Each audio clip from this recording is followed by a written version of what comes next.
Hello student, आज का हमारा टॉपिक है सतत एवं व्यापक मूल्यांकन। सतत एवं व्यापक मूल्यांकन आधुनिक काल में मूल्यांकन शिक्षा एवं मनोविज्ञान की एक देन है। मूल्यांकन शिक्षण और अधिगम का महत्वपूर्ण अंग है। यह शिक्षकों और शिक्षार्थियों को शिक्षण और अधिगम में सुधार हेतु सहायता पहुंचाता है। मूल्यांकन द्वारा यह निश्चित किया जाता है कि कौन सी चीज़ अच्छी है और कौन सी चीज़ बुरी। मूल्यांकन द्वारा निर्णय का यह कार्य बहुत ही सावधानी पूर्वक, निपुणता एवं कुशलता के साथ किया जाता है। मूल्यांकन, मापन और आकलन। शिक्षण अधिगम प्रक्रिया में मूल्यांकन अनिवार्य है।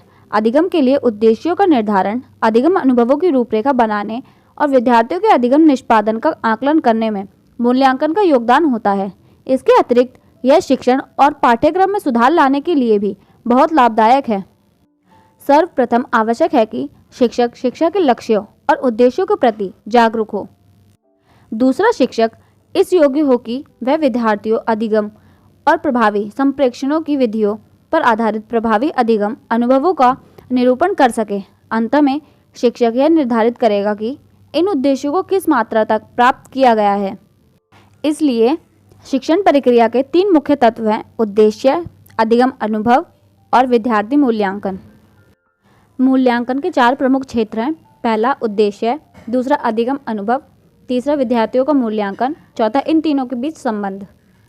हम सभी शिक्षण अधिगम प्रक्रिया के विभिन्न क्षेत्रों में गतिविधियों का आयोजन कर सकते हैं, जैसे कक्ष के उद्देश्यों की पूर्ति, विद्यार्थियों की अधिगम कठिनाइयों की पहचान, नवीन अधिगम अनुभवों हेतु तैयारी का निर्धारण, विद्यार्थियों को उनके समायोजन संबंधित समस्याओं में सहायक देना, विद्यार्थियों की प्रगति की रिपोर्ट बनाना। मूल्यांकन, मापन मात्रात्मक प्लस मूल्य निर्धारण गुणात्मक। अंतः मूल्यांकन मात्रात्मक और गुणात्मक दोनों प्रक्रिया है, जबकि मापन मात्रात्मक और संख्यात्मक मूल्य है। अधिगम आजीवन सतत प्रक्रिया है और मूल्यांकन भी सतत प्रक्रिया है, यद्यपि ये शिक्षण अधिगम प्रक्रिया का महत्वपूर्ण अंग है। मापन मुख्यतः आंकड़ों का संग्रह और एकत्रीकरण से संबंधित है, जैसे एक परीक्षा में विद्यार्थियों के अंक। इसमें किए गए कार्यों में विद्यार्थियों के निष्पादन में एक स्कोर प्रदान किया जाता है। उदाहरण के लिए 100 में से 65 मापन अंक प्रदान करने के बाद रुक जाता है, परंतु मूल्यांकन इससे कहीं आगे तक जाता है, क्योंकि यह मापन द्वारा अंकों की संख्या पर मूल्य निर्णय पारित करने का प्रयास करता है। स्पष्ट है कि मूल्य निर्णय पारित करना संभव नहीं है जब तक कि हम उन लक्ष्यों को नहीं जानते जिनकी प्राप्ति की ओर शैक्षिक प्रयास की दिशा निर्धारित की जाती है। इसका मुख्य कार्य प्रमाणों को एकत्रित करना है, जबकि मूल्यांकन स्वयं में ही एक अंत है। आकलन शब्द का प्रयोग प्रायः मापन और मूल्यांकन के स्थान पर किया जाता है। आकलन का अर्थ मूल्यांकन से संकुचित है, परंतु मापन की तुलना में विस्तृत है। अंग्रेजी में असेसमेंट 2 शब्दों से मिलकर बना है, जिसमें असेस शब्द का अर्थ है टू सिट बिसाइड या निर्णयकर्ता को सहायता देना है। आकलन को हम परिभाषित करते हैं: मूल्यांकन और आकलन अंतिम निर्णय लेने की अवस्था है। इस प्रकार हम देखते हैं कि मूल्यांकन में आकलन और मापन सम्मिलित है। यह आकलन और मापन की तुलना में विस्तृत और अधिक समावेशी है। अतः मूल्यांकन प्रभावी शिक्षण और अधिगम के लिए अतः आवश्यक है। सतत और व्यापक मूल्यांकन का अर्थ। इस प्रणाली में सतत शब्द का अर्थ है विद्यार्थियों के वृद्धि और विकास के विभिन्न पक्षों का मूल्यांकन एक सतत प्रक्रिया है और संपूर्ण शिक्षण अधिगम प्रक्रिया में पूरे शैक्षिक स्तर के स्थान में फैली है। सतत मूल्यांकन कमजोरियों का निदान करने का कार्य करता है। अध्यापक को अलग अलग विद्यार्थियों की शक्तियों और कमजोरियों और उसकी आवश्यकता को पता लगाने में सहायता देता है। यह अध्यापक को तत्काल फीडबैक मुहैया कराता है। सतत मूल्यांकन के द्वारा बच्चे अपनी शक्तियों और कमजोरियों को जान सकते हैं। यह बच्चों का अध्ययन की अच्छी आदतें विकसित करने, गलतियों को सुधारने और अपने क्रियाकलापों को वांछित लक्ष्य प्राप्त करने की दिशा में मोड़ने के लिए अभिप्रेरित कर सकता है।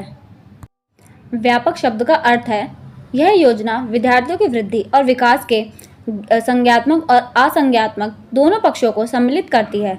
इसका कारण यह है कि योग्यताएं, दृष्टिकोण और अभिवृत्तियां लिखित शब्दों से अधिक रूपों में स्वयं प्रकट कर सकती हैं, जैसे ज्ञान याद करना, समझ, बोध, उपयोग, विश्लेषण, मूल्यांकन और रचनात्मक।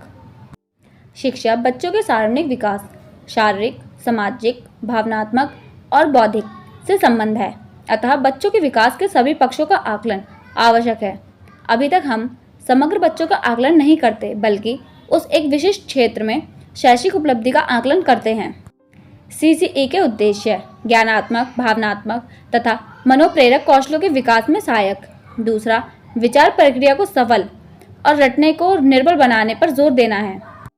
नियमित जांच और उपचार निर्देशन के आधार पर विद्यार्थियों की प्रगति और शिक्षण अधिगम विधियों में सुधार हेतु मूल्यांकन का प्रयोग करना। संचलन प्रक्रिया को अधिगम केंद्रित गतिविधियां बनाना।